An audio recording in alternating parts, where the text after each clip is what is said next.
매일매일 책 읽는 습관을 기르자. 11월 13일 시작합니다.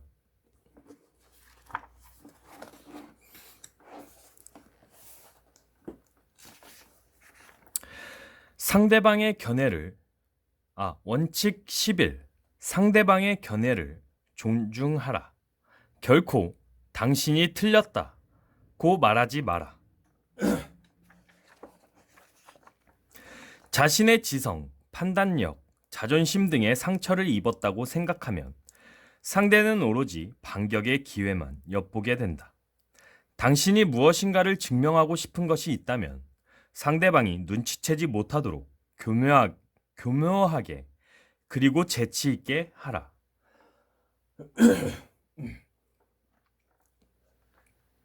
시어도어 루스벨트는 대통령 재임 시절에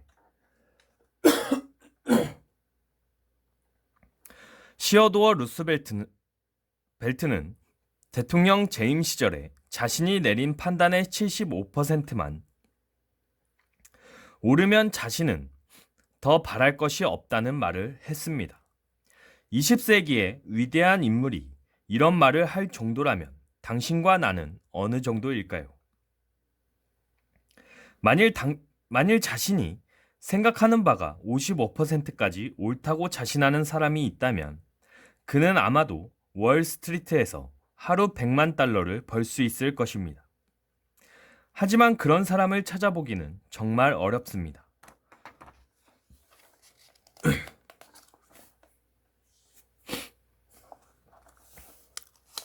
이처럼 본인 스스로도 자신의 생각이 100% 옳다고 자신하기 힘든데 과연 다른 사람에게 틀렸다고 자신 있게 말할 수 있을까요? 그리고 틀렸다고 말한다고 해서 다른 사람들이 동의할까요? 결코 그렇지 않을 것입니다. 상대방은 자신의 지성, 판단력, 자존심 등의 상처를 입었다는 생각에 오로지 반격의 기회만 엿볼 것입니다. 자신의 생각을 바꾸려는 마음 따위는 조금도 생기지 않는 것이지요. 아무리 칸트나 플라톤의 논리를 내세워 설득한다 해도 상대방의 의견은 변하지 않습니다. 내가 당신에게 이것을 증명해 보이겠소 라는 말로 시작해서는 안 됩니다. 이 말은 마치 나는 당신보다 똑똑하니 내 말을 들어보고 당신의 마음을 바꾸시오 라고 말하는 것과 같습니다. 그것은 일종의 도전입니다. 상대방으로 하여금 당신이 말도 꺼내기 전에 당신과 싸우고 싶도록 만드는 것입니다. 부드러운 분위기 속에서도 상대방의 마음을 바꾸는 것은 어려운 일입니다.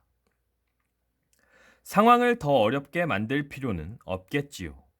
그것은 스스로 손발을 묶어 놓은 것과 다름없습니다. 당신이 무엇인가를 증명하고 싶은 것이 있다면 상대방이 눈치채지 못하도록 교묘하게 그리고 재치 있게 하십시오. 이것이 바로 비결입니다. 알렉산더 포프는 이것을 다음과 같이 명쾌하게 표현했습니다. 사람을 가르칠 때는 가르치지 않는 것처럼 가르치고 상대방이 모르는 것은 마치 잊어버렸던 것이 생각난 듯이 제안하라. 약 300여 년 전에 갈릴레오는 이렇게 말했습니다. 당신은 남을 가르칠 수 없다. 단지 그가 스스로 발견하도록 도와줄 수 있을 뿐이다. 체스터필드 경은 아들에게 말했습니다. 가능한 한 다른 사람보다 현명해지도록 하라. 그러나 그것을 다른 사람에게 말해서는 안 된다. 소크라테스는 아테네에서 제자들에게 이렇게 강조했습니다. 내가 아는 것은 오직 한 가지. 나는 아무것도 모른다는 사실이다. 만약 어떤 사람이 당신에게 틀렸다고 말한다면 글쎄요. 내가 틀릴 수도 있겠죠. 나는 종종 그러니까요. 이 문제를 다시 한번 검토해 봅시다. 라고 말해 보세요. 이 말 속에는 마력이 있습니다. 이 세상의 어느 누구도 이렇게 말하는 사람에게 반대하고 나서지는 않을 것입니다. 완벽하게 논리적인 사람은 없습니다.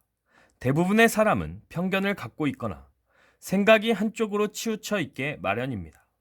질투, 선입관, 부러움, 의심, 두려움과 자만심 등으로 인해 사람의 판단은 대부분 흐려져 있습니다. 뿐만 아니라 대부분의 사람들은 자신의 종교, 머리 모양, 이념, 좋아하는 영화배우 등등에 대해 기존에 가지고 있던 생각을 바꾸고 싶어 하지 않습니다.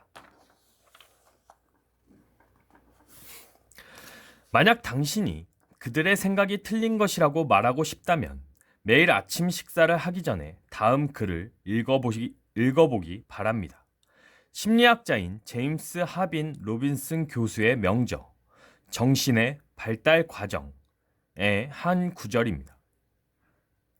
우리는 아무런 저항이나 별다른 감정 없이 우리의 생각을 자주 바꾼다.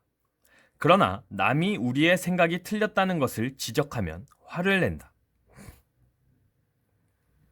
우리들은 여러 가지 동기에서 신념을 갖게 된다. 만일 누군가 그 신념을 바꾸려고 하면 무턱대고 거부를 한다. 우리의 생각 그 자체가 소중한 것이 아니라 자존심이 위협받고 있다고 느끼기 때문이다. 나의라는 말은 매우 단순하지만 우리의 삶 속에서 가장 중요한 말이다. 나의 저녁 식사, 나의 집, 나의 아버지, 나의 조국, 나의 하나님 등에서 보듯이 나에는 똑같은 힘을 가지고 있다. 우리는 나의 것이라면 시계든 자동차든 혹은 천문, 지리, 역사, 의학의 지식이든 남이 그것을 헐뜯으면 화부터 낸다. 우리는 습관적으로 진실이라고 믿어온 것을 언제까지나 믿고 싶어 한다. 그 신념을 뒤흔들려고 하면 붕괴하는 것이다. 그리고 무슨 구실을 대서라도 그 신념을 지키려고 한다. 결국 대부분의 논쟁은 자기가 믿고 있는 것을 옹호하기 위한 과정에 지나지 않는 경우가 많다. 기원전 2020년 이집트의 악토이 대왕은 아들에게 다음과 같은 지혜로운 충고를 했습니다. 사람을 설득하려면 외교적이어야 한다. 오늘날 이 충고는 우리에게 매우 절실한 것입니다. 당신의 고객이나 배우자 혹은 적과 논쟁을 하지 마십시오. 그들의 생각이 틀렸다고 말하지 마십시오. 그들을 화나게 하지 마십시오. 이제부터는 외교적인 표현을 사용합시다. 원칙 11. 서머리. 적을 만드는 확실한 방법과 이것을 피하는 방법. 우리는 상대방에게 넌 틀렸어 라고 직접 말하지 않더라도 눈빛이나 제스처만으로도 충분히 상대방에게 반대 의견을 표현할 수 있습니다. 인간은 그런 것을 본능적으로 느낄 수 있기 때문이지요. 만약 당신이 상대방에게 넌 틀렸어 라고 말한다고 해서 그 사람이 당신의 의견에 동의하는 것은 아닙니다. 이 말은 상대방의 자부심, 지성, 판단력, 자존심 등에 바로 타격을 주게 됩니다. 그것은 상대방으로 하여금 바로 보복해주고 싶은 마음이 솟아나게 하지요. 여러분 또한 상대방이 나의 입장을 이해하지 못하고 당신이 틀렸다고 했을 때 기분이 어떠했나요? 이제부터 자녀와 직원들을 이해하는 포용력을 지녀보세요. 상대방을 이해하는 것은 꽃이 태양을 필요로 하는 것과 같은 것입니다. 행동으로 옮겨보세요. Move into action. 사업이 일어나고 일어나는 매월 11일은 상대방의 의견을 존중하도록 하세요. 만약 어떤 사람이 의견 발표를 했는데 당신이 생각하기에 그 사람이 확실히 틀렸다면 다음과 같이 이야기해 보세요. 선생님의 의견을 다른 방법으로 생각해 보면 어떨까요? 물론 제가 틀렸을지도 모릅니다. 저는 종종 그렇지요. 제가 말씀드리는 내용을 함께 검토해 보시겠습니까? 상대방의 견해를 존중해 주라. 오늘은 여기까지 읽도록 하겠습니다. To be continued.